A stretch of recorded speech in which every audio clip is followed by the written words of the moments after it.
कहते हैं कि सपने तो हर एक शख्स देखता है, लेकिन उस सपने को पूरे करने के लिए एक जज्बा जरूर चाहिए होता है, हिम्मत चाहिए होती है। हेलो, नमस्ते, स्वागत है आपका इंडिया डेली पर। मैं हूं आपके साथ पलक सहगल और आज एक ऐसी शख्सियत, एक ऐसी महिला से आपकी मुलाकात में कराने जा रही हूं जिनके पास राष्ट्रपति का सम्मान, गिनीज वर्ल्ड रिकॉर्ड और साथ ही मिस इंडिया वर्ल्ड टूरिज्म का खिताब भी है। हमारे साथ इस वक्त मौजूद है इशिका तनेजा। बहुत स्वागत है मैम आपका इंडिया डेली पर। जितनी तारीफें आपकी की जाए, जितनी लिस्ट कहते हैं ना, फेरिस्त बहुत लंबी है आपकी उपलब्धियों की। क्या जर्नी आपकी रही है, कितनी चुनौतियों का सामना आपने किया है आज जहां पर है वहां पर पहुंचने के लिए? Radhe Radhe. No, that's very kind of you and that's very sweet of you, but अभी तो शुरुआत है। I am just taking baby steps. पहले मैंने Guinness book of world record बनाया था क्योंकि मैं आती ही ब्यूटी इंडस्ट्री से हूँ। मेरी जो मदर हैं, हमारे ब्यूटी स्कूल्स हैं, ब्यूटी क्लिनिक्स हैं और हमारे ब्यूटी प्रोडक्ट्स हैं। तो मेरा जो थॉट प्रोसेस था वो उस साइड पे ज़्यादा था, तो इसीलिए मैंने Guinness book of world record बनाया एयर ब्रशिंग में। पर फिर काम करने लग गई मैं rape victims and acid attack survivors से, तो थोड़ी जर्नी उस तरफ मुड़ गई। फिर धीरे धीरे क्योंकि बॉम्बे में हम पहुँचे तो वहाँ पे मिस वर्ल्ड टूरिज्म इंडिया बनने का सौभाग्य मिला। एंड उसके साथ साथ मधुर भंडारकर जी, विक्रम भट्ट सर के साथ काम करने का भी मौका मिला। टी सीरीज़, ये सब ग्लैम इंडस्ट्री आपको फिर लेती चली जाती है। बट जैसे ही मैंने देवकी नंदन जी का, ठाकुर जी महाराज जी का इंटरव्यूज़ देखे, तो मुझे ये बात ना दिल को छू गई कि वो सब तो काम कर ही रहे हैं, सारे हमारे गुरु, हमारे पॉलिटिशियंस, सब लोग काम तो कर रहे हैं, पर हम लोग आराम से बैठे हुए हैं, हम रील्स स्क्रॉल कर रहे हैं, हम अपने बिजनेसेस में बिजी हैं। पर अब ये वक्त आ चुका है कि अब हम सब भी अपने राइट्स के बारे में, कि हमारा कल्चर आगे बढ़ाया जाए, वो नष्ट ना होता जाए, अपनी सेफ्टी को लेकर, अपनी चीज़ों को लेकर थोड़े जागरूक हों और वॉइस उठाएं। बिकॉज वो बहुत इम्पॉर्टेंट है, क्योंकि जब तक हिंदूज बैठे रहेंगे और सिर्फ सारी रिस्पॉन्सिबिलिटी उनके ऊपर छोड़ देंगे तो ये जो जर्नी है बहुत लंबी खिंच जाएगी।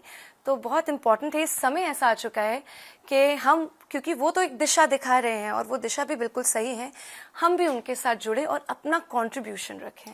हाल फिलहाल में अगर मैं बात करूं, क्योंकि मैं देख सकती हूँ कि आप हिंदुत्व को लेकर बात जो है वे कर रही हैं और बेहतरीन है। मुझे लगता है कि जब आप किसी आस्था से जुड़े होते हैं, उसका प्रचार करना, उसका प्रसार करना, उसकी बात करना बेहद जरूरी हो जाती है। वक्फ संशोधन बिल पर बात जो है वह छिड़ी है कि संसद जो है वह इसमें अब अमेंडमेंट्स करेगी। इसके अंदर हमने देखा कि जेपीसीबी जो है उसको भी गठन किया गया है। क्या आपको लगता है कि एक हिंदू बोर्ड भी जो है वो देश में होना चाहिए? क्योंकि एक वर्ग ऐसा है, वो कह रहा है कि हिंदू बोर्ड भी देश में होना चाहिए, कि हिंदुत्व को लेकर, हिंदुओं के मुद्दे को लेकर जो सुधार की जरूरत है उसके लिए भी बात करने के लिए एक बोर्ड होना चाहिए। जी, मैं एक्चुअली किसी के भी अगेंस्ट बिल्कुल भी नहीं हूँ, तो ये बात आप समझ लीजिए कि ये कंपैरिजन नहीं है, ठीक है।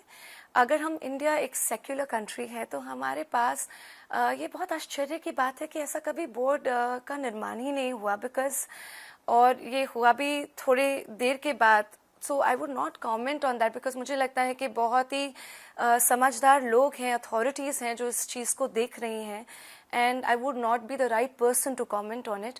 बट डेफिनेटली मैं अगर अपने राइट्स की बात करूं, अगर मैं अपनी सेफ्टी की बात करूं, अगर मैं अपने कल्चर की बात करूं, तो आई थिंक मेरा राइट है कि मैं अपने कल्चर को प्रिजर्व कर पाऊं, मैं अपने लैंड को प्रिजर्व कर पाऊं, मैं अपने धर्म को प्रिजर्व कर पाऊं। तो जब ये बात मैं देखती हूँ कि आजकल हमारे हमारे टेम्पल्स, हमारे गुरुओं, हमारी जो सिस्टर्स हैं, हमारी माताएं हैं, हमारा धर्म है, हमारा विश्वास है, जब उसके लिए कुछ लोग कमेंट करते हैं या उसके अगेंस्ट काम करते हैं, तो मुझे लगता है एक अथॉरिटी हमारे पास भी होनी चाहिए जो हमारे राइट्स के बारे में बात करे। And secondly, I also feel कि हम अपने कल्चर को कैसे प्रिजर्व करेंगे, क्योंकि जैसे अगर हम गुरुकुलों की बात करें, अगर आज हम एजुकेशन सिस्टम की बात करते हैं, तो हमारा कल्चर तो कहीं पढ़ाया नहीं जा रहा है। और सैडली, क्योंकि गुरुकुल किसी भी बोर्ड से एफिलिएट नहीं हो सकता, तो उनको फंडिंग मिलती नहीं है, वहाँ पे कोई भी अपने बच्चों को भेजना नहीं चाह रहा है। I am talking about ground reality right now. So तो धीरे धीरे गुरुकुल ख़त्म होते जा रहे हैं, फंडिंग हमारे पास आती नहीं है गुरुकुल को बढ़ाने के लिए। तो फंडिंग कहाँ से आएगी? वो बोर्ड के थ्रू ही आ सकती है, क्योंकि जैसे ठाकुर जी महाराज जी ने बताया हमें कि 12 से 15% ही है जो फंडिंग जब हम चढ़ावा चढ़ाते हैं, कोई भी डोनेशन करते हैं मंदिरों में, वो सारा का सारा गवर्नमेंट के पास चला जाता है। हमारे पास राइट ही नहीं है कि हम उसको हिंदू प्रचार के लिए या अपनी संस्कृति बचाने के लिए, अपने कल्चर को बच्चों को सिखाने के लिए यूज़ कर पाएँ। आप ये देखिए कि अभी 5000 करोड़ से भी ज़्यादा सिर्फ अयोध्या राम मंदिर में ही आ चुका है। हर साल अराउंड 1600 करोड़ चढ़ता है तिरुपति जी में, और ऐसे पता नहीं कितने हजार टेम्पल्स हैं। 140 करोड़ की आबादी में जो हिंदू हैं और नॉन हिंदूज भी हैं, वो इस वक्त तक जब आपको सुन रहे हैं, इशिका को सुन रहे हैं, तो उनको एक क्या संदेश आप देना चाहेंगी अपनी इस लड़ाई में जुड़ने के लिए? मुझे अगेन, मैं इसको एक लड़ाई नहीं कहूँगी, मैं इसको बोलूँगी कि हमारा कर्तव्य है, एक रिस्पॉन्सिबिलिटी है, एंड आई थिंक ये मेरा कल्चरल राइट है कि मैं अपने कल्चर को बचा सकूँ। इसके अंदर कोई मतलब there is no other way out. और इसके लिए हम सब एक साथ हों। मुझे आपके कल्चर से कोई प्रॉब्लम नहीं है, आप जो कर रहे हैं, आपको जो सही लगता है आप वो करते हैं, पर मेरे पास एक जगह होनी चाहिए जहाँ पे मैं अपने कल्चर को बढ़ा सकूँ, उसको समझा सकूँ, अपने कल्चर को सेव कर सकूँ, अपने मंदिरों को बचा सकूँ, क्योंकि ये तो मेरा जन्म सिद्ध अधिकार है और ये मेरा कॉन्स्टिट्यूशनल राइट भी है, ये मेरा इंडिजिनस राइट है। ये यूएन गवर्नमेंट मुझे, मतलब यूएन देता है मुझे, अपना इंडिया का कॉन्स्टिट्यूशन देता है। और अगर हम सेक्युलर हैं तो सेक्युलरिटी तो का मतलब ही यही है ना कि हमारे पास भी वो राइट्स हों जो बाकी किसी और के पास हों।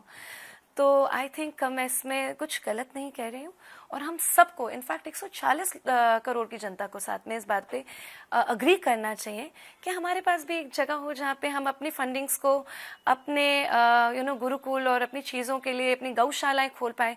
इसके अंदर किसी को भी आपत्ति होनी नहीं चाहिए। बिल्कुल। इशिका, बहुत शुक्रिया हमारे साथ जुड़ने के लिए। आपने इतने महत्वपूर्ण मुद्दे पर बात की, हिंदुत्व के बारे में बात की, और मुझे लगता है बेहद ज़रूरी है कि अपने धर्म के प्रचार पर और उसके सही तरीके से प्रसार पर बात जो है वो करना बेहद ज़रूरी है। बहुत शुक्रिया इंडिया डेली के साथ जुड़ने के लिए। थैंक यू सो मच, आपने हमें ये प्लेटफॉर्म दिया, एंड आप भी हम सब के साथ जुड़े रहें।